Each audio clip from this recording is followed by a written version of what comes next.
Hello, welcome to my shed in East Bristol. Pleased to introduce you to my tomatoes. These are 4 of the 10 tomatoes I successfully grew in this shed during the 2020 COVID pandemic. And today I'm going to introduce you to how the history of tomatoes can help us to understand the history of the Enlightenment, both in Europe and the Americas, and vice versa. So in this short film, I'll explain to you why, if you don't know if a tomato is a fruit, a berry, a vegetable, or where it came from first, that's not because you're stupid. That's precisely our ignorance of the history of the tomato is precisely a legacy of the contradictions and the tensions within the Enlightenment project and its encounter with the New World that has made it unable to understand the diverse cultural, environmental and political realities of the New World, and how the consequences of that encounter span forward through time into our present day.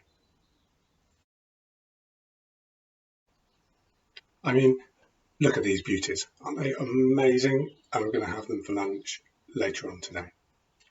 The Enlightenment, as we've discussed previously, was an ideological and cultural phenomena during the 17th and 18th century across Europe, in which new forms of thinking about knowledge developed, moving on from previous versions in which much emphasis was placed on faith and belief towards a new understanding that individual comprehension should be based on observation, experiment, reason, and logic. And so the Enlightenment overturned ways of thinking about democracy, ways of thinking about relationships between church and state, and also ways of thinking about relationships between different parts of the world. We looked previously at Christopher Columbus and the letters that he wrote back home to Spain just after he first touched land in the Americas, and how the stories that he told were a mixture of things that he'd seen for himself and the things that he'd imagined that he might have seen, the fantasies that he and his generation had about the rest of the world beyond the limits of their comprehension. So Columbus had incorporated some of the stories told by Marco Polo about the lands that he thought might exist a bit further away from where he went in China, and some of the fantasies of Sir John Mandeville, a fictional medieval explorer who imagined humans with faces in their stomachs and humans who grew parasols over the top of their heads to shield them from the shade, and stories of the Amazons, the mythical female warriors who seem to always have existed just on the boundaries of human knowledge throughout all of this period. So the Enlightenment tried to impose some order on all of these fantasies, myths, and as Jorge Cañizares Izquierdo, the historian, has shown in his amazing book, How to Write the History of the New World, in fact, the way in which the history of the New World came to be written itself became a political matter. Should it be in dense tomes, empirically argued historical works, or could the understandings of the people who actually lived there count for anything? The written word was crucial for Enlightenment thinkers as the basis for a secure and trustworthy form of knowledge.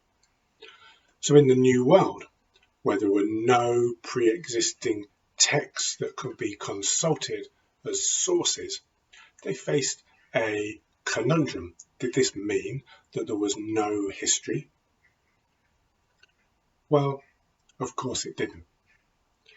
The indigenous civilizations and communities of the Americas who were there living their lives when Columbus and the colonial project arrived had their own forms of knowledge, own forms of telling history, whether through the artworks that decorated ceramics or the amazing metalworks that told stories of the past, or whether it was the oral histories passed on from generation to generation, or even the quipus, the famous non-textual form of record keeping that was used by the Incas, the Quechua-speaking Inca in Peru and Bolivia.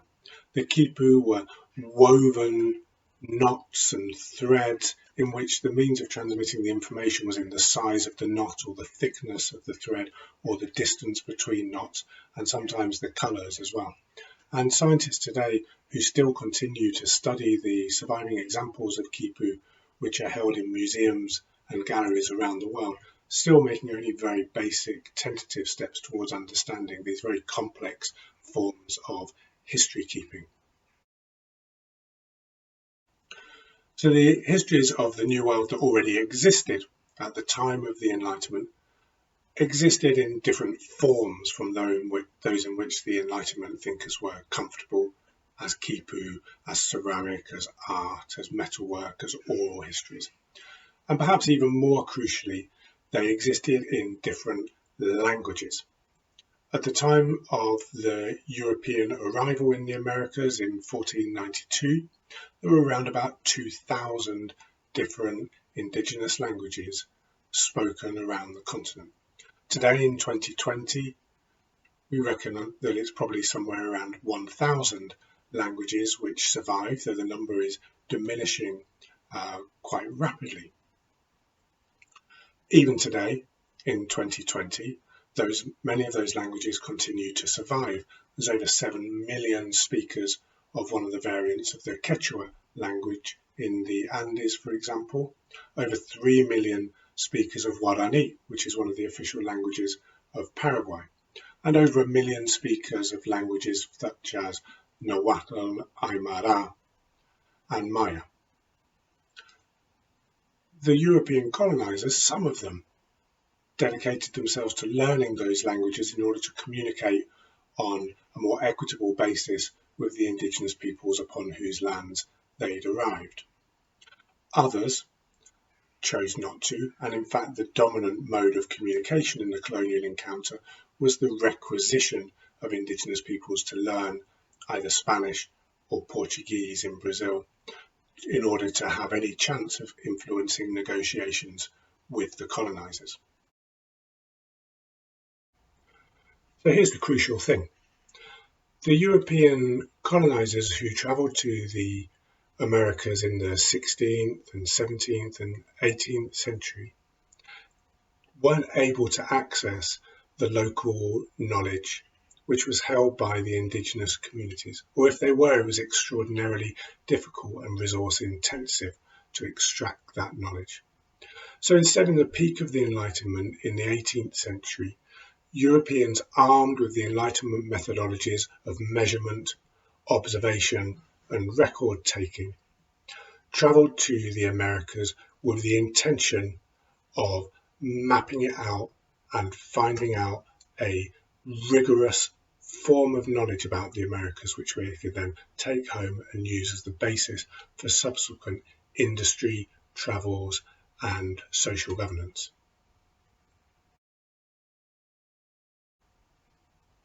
So the mid to late 18th century saw the absolute high point of the Enlightenment attempt to catalogue, measure and understand the flora, fauna and peoples of the New World. From measuring the mountains to categorising the different varieties of plants. Thinkers, historians, scientists all tried to have an answer to what the historian Antonelli Gerbi described as the dispute of the New World, which sought to understand whether the New World was some kind of future laboratory of what humankind could become, or whether it was a relic of the past which had been bypassed by the historical developments of Europe. And so in the 18th century, many Europeans travelled from Europe to the Americas to try to measure and to take part in this Enlightenment project. Good examples are Jorge Juan Antonio Ulloa, who were employees of the Spanish military who were sent to the Americas in order to map, to describe, to come up with plans and to lay the foundations for further colonial expansion, or for Spain to hang on to its colonies. It wasn't just Spaniards, though. The Frenchman Charles-Marie de la Condamine, for example, was sent to what is current-day Ecuador in order to measure the equator, to measure, using the most up-to-date scientific instruments, the curvature of the Earth. And perhaps most famously of all was the Prussian mining engineer Alexander von Humboldt, who travelled throughout South and Central America and the Caribbean, categorizing, cataloguing, measuring, describing, illustrating, and generally recording the Americas, which he then went on and published in a career of documentation spreading over several decades. But Enlightenment science wasn't just stepping into a battle about the methodologies that should be used to understand history, from trusting local knowledge and learning local languages in order to talk to people who understood local realities, as against using scientific instruments to measure, and trusting European educated observers to document. It wasn't just a question of methodology, but as Jorge Cañizares Esquerra and the historian Neil Safier have both shown, actually this debate was as much about the nature of history. What were the stories being told? What did it mean to have a history? And broadly speaking, you can group the different approaches into two. On the first, there's the Enlightenment belief in a linear history that spans from Adam and Eve through the period we call BC, before Christ, the year zero, the birth of Jesus Christ, Anno Domini, the years after Christ, running seamlessly, or with some seams, up to the present day, the present, and that there is a sense of human progression, of social and cultural formation, which gets mixed up in terms like civilization.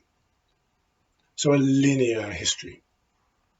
And in the other group, you have the cosmovisions, more associated with the societies which were living, which were existing in the Americas at the time of the arrival of these Enlightenment thinkers, indigenous cosmovisions, which rather than this linear history, have a sense of themselves as part of circular, seasonal rhythms of existence, which go through periods of rebirth, the production of the fruits of the earth, and renewal and decay, followed by rebirth again.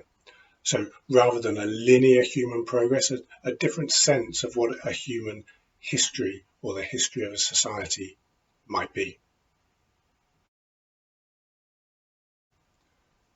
The way history was told then mattered then just as it matters now. It matters if we see the history of the Enlightenment solely as the history of great Enlightenment thinkers who made super advances in human knowledge, or if we choose instead to see the Enlightenment as a period in which certain societies sought to use scientific developments in order to reinforce their control over other parts of the world. The tomato, then, has never been something which is just a food. Understanding the global progress of the tomato can help us to understand the Enlightenment and some of the networks that allowed it to spread around the world. If you search online, history of the tomato, origins of the tomato, you find a curiously undecided body of scientific opinion. Much of the history of the tomato, in material which you can find online, begins with Columbus and the Spanish colonial project bringing back tomatoes from Mexico to Europe. But tomatoes were tended to be used as a table decoration or a plant to be enjoyed in the gardens, but not eaten. The idea that tomatoes were poisonous, often known as the poison apple, continued for several hundred years. It's only in the late 19th century that the tomato becomes commercialized and cultivated in Europe and North America on a much more industrial scale.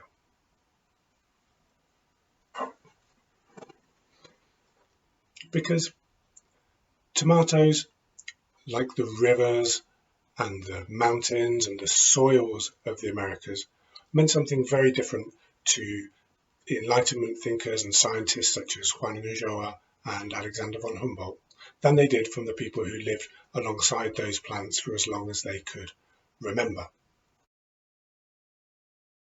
Imagine, if you will, if you are Juan Ulloa, 18th century military scientist charged with documenting the lands that you saw, and someone tells you, oh, don't eat that, that's poisonous.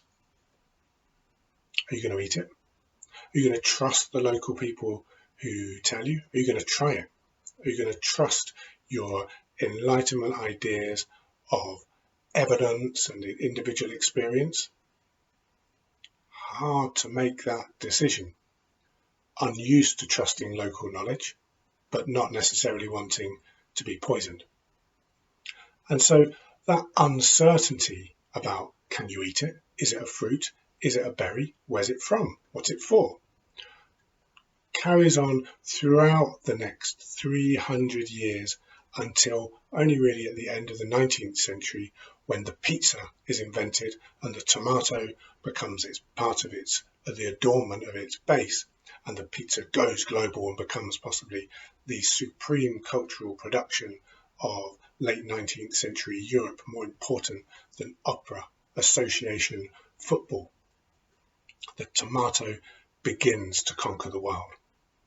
But the tomato began its journey towards conquering the world not in Italy or in New York, but in the Andes, where the first wild tomato plants were produced by the soil, by the combination of the environment and the water and the people who lived in those places and didn't rip them up or seek to cultivate them.